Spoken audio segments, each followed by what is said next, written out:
Hello student, good evening to all of you students. आज की class में हमें शुरुआत करनी है अपने BA second semester home science की प्रैक्टिकल फाइल के बारे में हम बात करेंगे आप लोगों से, जिसमें जो हमारा सिलेबस में दिया गया है टॉपिक, उसमें से अगर हम कितना भी कम लिखते हैं वैसे 5 यूनिट उसमें दिए जाते हैं, जिसमें से हमें एक एक करना पड़ता है। अगर हम कितना भी कम करते हैं अपने प्रैक्टिकल फाइल में, फिर भी हमें 3 प्रोजेक्ट को तो तैयार ही करना पड़ता है। तो उसमें से देखिए, सबसे पहले हम शुरुआत करेंगे अपने प्रोजेक्ट 1 की। जब हम प्रोजेक्ट 1 की तैयारी करते हैं अपने, तो इसे जो है वो एकदम फर्स्ट पेज पे ना लिख के उसका सेकंड पेज से हम शुरुआत करते हैं। तो एकदम हाईलाइट करके लिखते हैं। फर्स्ट पेज पे हम अपने लिख देते हैं कि प्रोजेक्ट नंबर 1, और उसको आप डेकोरेशन में लिखिएगा, क्योंकि जो होम साइंस की प्रैक्टिकल फाइल है वो डेकोरेटिव ही होती है। और जो हेडिंग डालेंगे आप थोड़ा हाईलाइट करके और डिज़ाइनिंग में करेंगे। तो सबसे पहले आप लिखेंगे उद्देश्य क्या है हमारा, कि फाइबर और फैब्रिक की पहचान करना। आप सब जान रहे हैं कि हमारा होम साइंस जो है वो टेक्सटाइल से है इस बार सेकंड सेमेस्टर में। तो उसमें फाइबर और फैब्रिक की किस प्रकार से हम पहचान करेंगे उसके बारे में हमें प्रैक्टिकल में लिखना है। फाइबर का मतलब रेशा होता है और फैब्रिक मतलब हम कपड़े की पहचान किस प्रकार से करेंगे। तो यहाँ पे इसको हमें प्रैक्टिकल में करना है। तो देखिएगा, सबसे पहले हम प्रस्तावना में लिखेंगे कि प्रस्तावना में कि हम अपने जो वस्त्र हैं उनको देख करके, छू करके, या फिर किस प्रकार से हम पहचानते हैं कि ये रेशा किस प्रकार से है हमारा, किससे बना हुआ है, ये सारी चीज़ों का पता लगाते हैं। तो ये सारी चीज़ें देखिए हमने प्रैक्टिकल फाइल में अपने प्रस्तावना में यही सारी चीज़ों को लिखना पड़ता है। वस्त्र उद्योग में प्रयोग किए जाने वाले विभिन्न रेशे की संख्या काफ़ी बड़ी है। आप सभी जान रहे हैं कि जब से वस्त्र उद्योग जो है, ये कंपनियां, कारखाने, नई नई चीज़ों का आविष्कार हो रहा है, तो यहाँ पे हमें बहुत ही नई नई चीज़ें देखने को मिल रही हैं। हर रोज़ एक नए ब्रांड के कपड़े दिख रहे हैं कि ये इसके रेशे कैसे हैं कैसे नहीं, क्योंकि कृत्रिम रूप से ढेर सारे रेशे तैयार किए जा रहे हैं। तो ये सारी चीज़ें देखने के बाद इसके आगे हैं कि हम किस प्रकार से उसका परीक्षण करके उस वस्त्र को पहचान सकते हैं। ये सारी चीज़ें हम सीक्वेंस वाइज सीक्वेंस अपने प्रस्तावना में पहले लिखेंगे। फिर ये लिखेंगे कि हम जो ये रेशा है हमारे पास, जो कपड़े हैं, उनका परीक्षण हम किस प्रकार से कर सकते हैं। तो कपड़े का पहचान ना करके आपको क्या करना है, यहाँ पे रेशे की पहचान करनी है। जब आप रेशे को पहचान जाएंगे तो कपड़े को भी पहचान जाएंगे। तो रेशे को पहचानने के लिए परीक्षण जो किया गया, सबसे पहले उसमें ज्वलन परीक्षण है।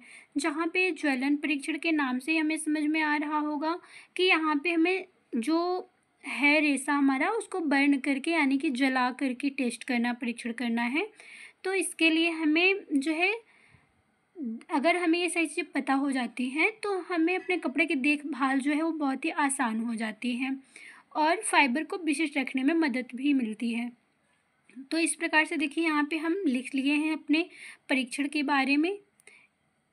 देखिए, ज्वलन परीक्षण में यही सारी चीज़ें लिखी गई हैं कि किस प्रकार से हम अपने रेशों को जलाते हैं और किस प्रकार से उसमें क्या प्रभाव हमें देखने को मिलता है। और जब इन रेशों को हम जलाते हैं तो उस पर लोहे का या फिर लोहे की छड़ में हम फंसा करके जलाते हैं ना, ऐसे हाथ में लेके डायरेक्ट तो जला के देखेंगे नहीं। तो लोहे पर कैसा प्रभाव पड़ता है, कैसा दिखाई देता है, उससे धुएं वगैरह कैसे निकलते हैं, या फिर वो जलने के बाद कैसा दिखाई देता है, ये सारी चीज़ें हम देखते हैं। तो यहाँ पे देखिएगा, इसके बाद है विभिन्न रेशों के जलने के लक्षण, कि जब हम विभिन्न प्रकार के जो रेशे हैं हमारे पास, उन सबको हम जलाएंगे तो किस प्रकार के लक्षण हमें दिखाई देंगे। जैसे कोई व्यक्ति है जब बीमार पड़ता है, किसी रोग से ग्रसित होता है, तो हमें पता चलता है कि उसके जो लक्षण हैं वो कैसे दिखाई दे रहे हैं ना, ये सारी चीज़ें। तो वैसे हमें यहाँ पे भी देखना है कि हम जो रेशों को जलाएंगे तो जलाने के बाद उस पर कैसा हमें प्रभाव देखने को मिलता है। तो इसमें जो भी हम रेशे का परीक्षण करेंगे वो जितना हमारे सिलेबस में है उसी के अनुसार हम करते हैं, उसमें ज़्यादा रेशों को हम इंक्लूड नहीं करते हैं।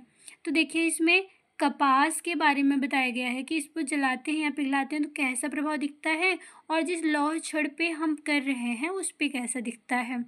उसके बाद इससे गंध किस प्रकार की आ रही है, और गंध के बाद अवशेष कैसा, हमें लास्ट में कुछ थोड़ा बहुत बचता है जलने के बाद जो अवशेष, वो कैसा दिखाई देता है।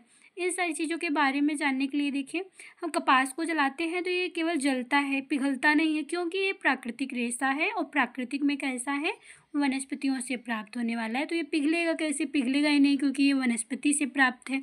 और लोहे पे अगर बात करें तो इस पर कोई प्रभाव नहीं पड़ता है। और जब इसको जलाया जाता है तो कागज़ की तरह गंध आती है और ललित पंख के जैसे लास्ट में अवशेष बचता है। नॉर्मल आप लोग कागज़ तो जला के देखे ही होंगे, तो वैसे ही आती है, क्योंकि कागज़ भी वनस्पतियों से बनाया जाता है और रेशा जो है ये हमारे कपास का वो भी इसी से बनता है। इसके बाद रेयान के बारे में बात की जाती है। इसके बाद हम ऊन, रेशम, एक्रिलिक, नायलॉन, पॉलिएस्टर, लिनन, इन सब के बारे में सीक्वेंस वाइज सीक्वेंस हम अपनी प्रैक्टिकल फाइल में लिख लेते हैं। ये था हमारा ज्वलन परीक्षण। ज्वलन परीक्षण में हम जला के परीक्षण कर रहे थे। इसके बाद स्पर्श परीक्षण जब करते हैं तो स्पर्श परीक्षण में हम, स्पर्श का मतलब ही होता है कि हम उसको जब टच करते हैं, छूते हैं अपने हाथों से, अंगुलियों से, तो हमें कैसा अनुभव मिलता है। लंबे समय तक विभिन्न वस्त्रों के संपर्क में रहने से उनके स्पर्श में अंतर हमें समझ में ही आता है। आप लोग देखे होंगे कि वस्त्र जो है, हम सूती अगर पहनते हैं तो हमें कैसा लगता है, हम नायलॉन पॉलिएस्टर के कपड़े पहनते हैं तो कैसा हमें महसूस होता है। तो ये सारी चीज़ें हमें आराम से समझ में आ जाती हैं। तो ये परीक्षण हमें करना है सीक्वेंस वाइज।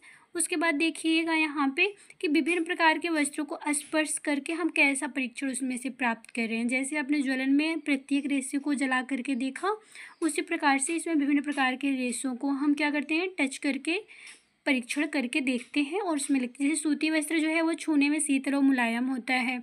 ऊनी वस्त्र में छूने में गर्म और प्रत्यक्ष और लचकदार होता है।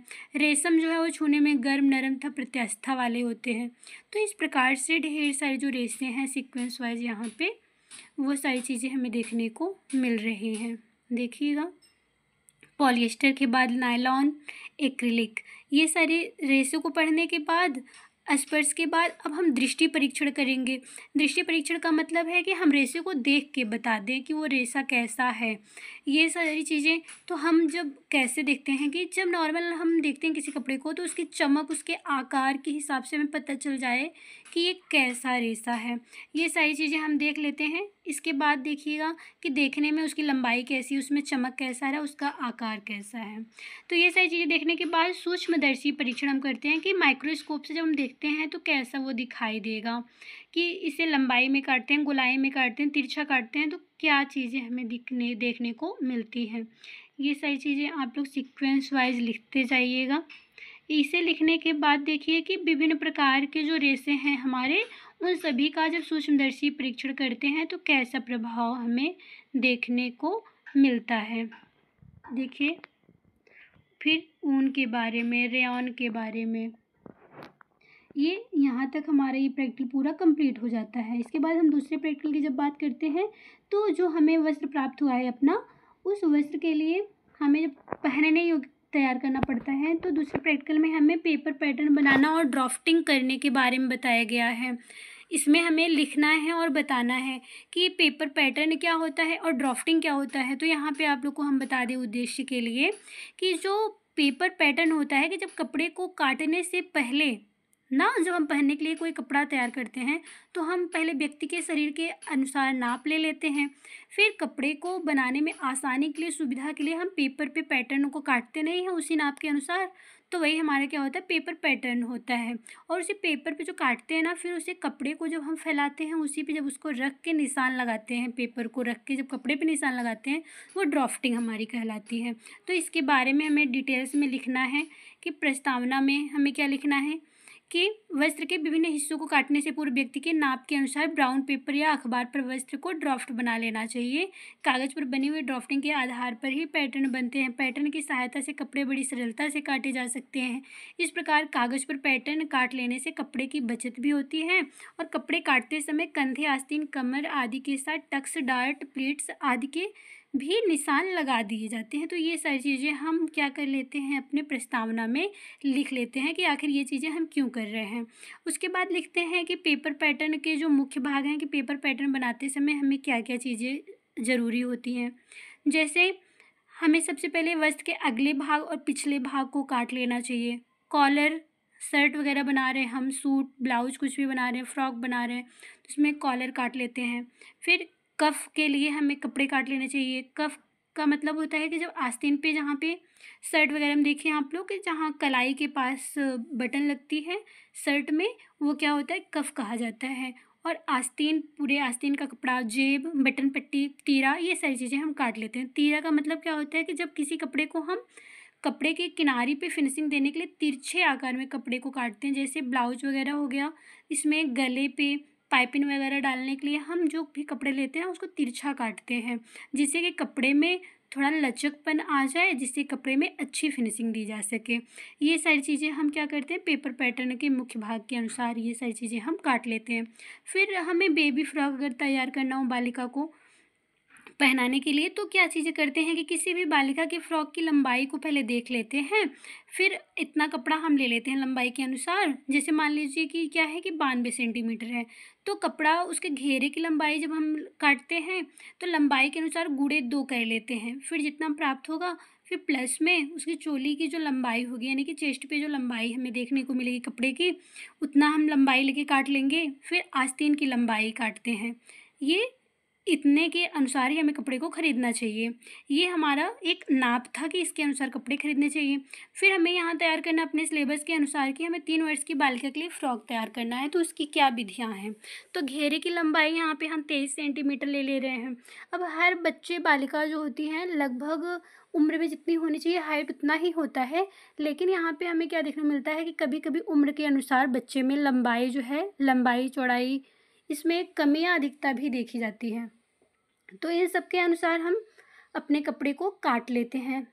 तो ये सब लंबाई ले लेते हैं, और आपको ये बताया गया था कि लंबाई के अनुसार गुणे 2 करके हम उसका घेरा काटते हैं ना, तो उसी के हिसाब से यहाँ देखिए 46 सेंटीमीटर लिखा गया है।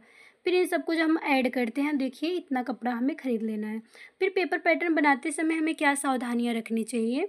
पेपर पैटर्न हमेशा पूरे नाप से बनाना चाहिए, जिससे क्या होता है कि ड्राफ्ट को बारीक व साफ लाइन में होना चाहिए।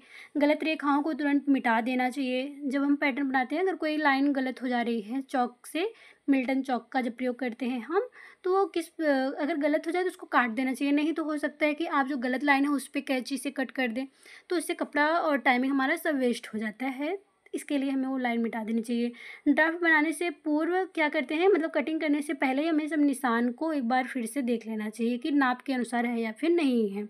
तो इसके बाद यहाँ देखिएगा, हम प्रोजेक्ट नंबर 3 की बात करते हैं। प्रोजेक्ट नंबर 3 में हमें अपना जो उद्देश्य है, जो प्रैक्टिकल है, उसमें क्या करना है कि सिलाई करना व सीखना, कि हम अपने कपड़े को तो काटना सीख लिए, कपड़ों का पहचान करना तो सीख लिए हैं, तो अब हम क्या करेंगे, सिलाई किस प्रकार से करेंगे और किस प्रकार से सीखते हैं।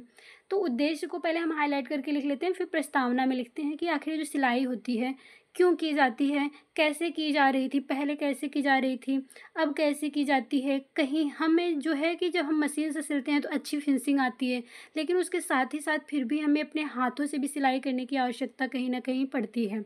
अच्छी सिलाई पर जो है वस्त्र की सुंदरता निर्भर करती है। अगर अच्छी सिलाई हो जाती है ना, तो वस्त्र हमारे बहुत ही सुंदर दिखते हैं। तो हमारे वस्त्र की जो सुंदरता वो किस पर निर्भर करती है, अच्छी सिलाई पर निर्भर करती है। और अगर अच्छी सिलाई करनी है तो उसके कुछ नियम भी बताए गए हैं। तो नियम में देख लीजिएगा कि सिलाई करने से पूर्व मशीन का निरीक्षण कर लेना चाहिए कि मशीन ठीक चल रही है या नहीं, उसके टाँके ठीक आ रहे हैं या नहीं। साथ ही मशीन को साफ़ कर लेना चाहिए, जिससे नए वस्त्र खराब ना हो। ये सारी चीज़ें हमें देख लेनी चाहिए। नेक्स्ट पॉइंट है कि मशीन के निरीक्षण है तो पहले एक पुराने वस्त्र पर मशीन चलाकर देख लेना चाहिए कि ऊपर के टाँके और नीचे के टाँके ठीक आ रहे हैं या नहीं आ रहे हैं। फिर तीसरा पॉइंट है कि वस्त्र जिस रंग का हो उसी रंग के धागे से वस्त्र सिला जाना चाहिए। ये बहुत ही इम्पोर्टेंट पॉइंट होता है कि उसके बाद है कि वस्त्र के गोलाई वाले भागों को मशीन से सिलने से पूर्व कच्चे टाँके हाथ से सिल लेने चाहिए, जिससे वह भाग उपयुक्त रूप से जुड़ जाए और बाद में उस पर मशीन की सिलाई करनी चाहिए। ठीक है। पाँचवा पॉइंट है, मशीन की सिलाई का धागा पक्का व बिना गांठों वाला होना चाहिए, अन्यथा वह मशीन में बार बार टूटेगा। मतलब धागा आपको चेक कर लेना चाहिए कि अच्छी क्वालिटी का है या फिर नहीं है। ये सही चीज़ देख लेनी चाहिए। फिर नेक्स्ट पॉइंट है कि धागे का रंग कच्चा नहीं होना चाहिए, अन्यथा वस्त्र धोने के बाद भद्दा दिखाई देता है। इसके बाद एक जहाँ आवश्यक हो उन भागों पर दोहरी सिलाई कर देनी चाहिए, जैसे कि किनारों पर हम करते हैं। देखिए कमर पे, कोहनी पे, बाहों पे, इन सब जगहों पे। इसके बाद एक जहाँ आवश्यक हो उन भागों पर हेमिंग करनी चाहिए, जैसे गले की पट्टी पे, घेरे के नीचे आदि, इन सब जगहों पे हेमिंग टाँके का प्रयोग करना चाहिए, जिसको हम क्या करते हैं, तुरपन का प्रयोग तुरपन भी कहते हैं। इसके बाद है कि हल्के महीन तथा गर्म वस्त्रों में अस्तर लगा देना चाहिए, इससे परिधान में दृढ़ता आती है, यानी कि वस्त्र मजबूत दिखाई देता है। इसके बाद है सिलाई का जहाँ अंतिम छोर आए वहाँ मशीन का रुख घुमाकर लगभग दोबारा सिल लेना चाहिए। जो जिस कुछ बड़ी मशीनें जो होती हैं कि उसमें कपड़े को घुमाना नहीं पड़ता है, बल्कि हमें कपड़े को आगे पीछे करने के ऑप्शन मशीन में ही दिए गए होते हैं दाहिने साइड में। लेकिन कभी कभी जो छोटी मशीनें होती हैं, बड़ी नहीं होती हैं, उसमें थोड़ा कम प्रक्रियाएं करने को दी गई होती हैं, तो वहाँ से हमें ये सारी चीज़ें देख लेनी चाहिए, अपने हिसाब से फिर करना चाहिए। देखिए, फिर सिले हुए वस्त्रों पे इस्त्री कर लेना चाहिए, जिससे जो वांछित आकार होता है उसका वो सब दिखाई नहीं देता है।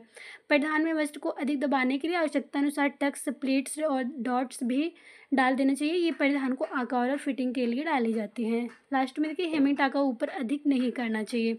जब देखिए गले की गली पट्टी पे, जब हम गले पट्टी में लगाते हैं ना, सूट वगैरह बनाते हैं, फ्रॉक बनाते हैं गले पट्टी पे, तो तुरपन जो हम करते हैं, जो तुरपाई करते हैं ना गले पट्टी पे, वो बहुत छोटा छोटा करते हैं, वो बाहर ना दिखाई दे। तो इस प्रकार से हमने अपना ये 3 प्रैक्टिकल को कंप्लीट कर लिया है। तो अगर आप लोग इस चैनल पे नए हैं तो चैनल को सब्सक्राइब कर लीजिएगा। अगर कहीं भी कोई समस्या दिखाए तो कमेंट बॉक्स में कमेंट करिएगा, और इसी तरह की इंपॉर्टेंट क्लासेस देखने के लिए जुड़े रहिएगा हमारे साथ। मिलते हैं आप लोग से नेक्स्ट पॉइंट के साथ नेक्स्ट क्लास में। तब तक के लिए धन्यवाद।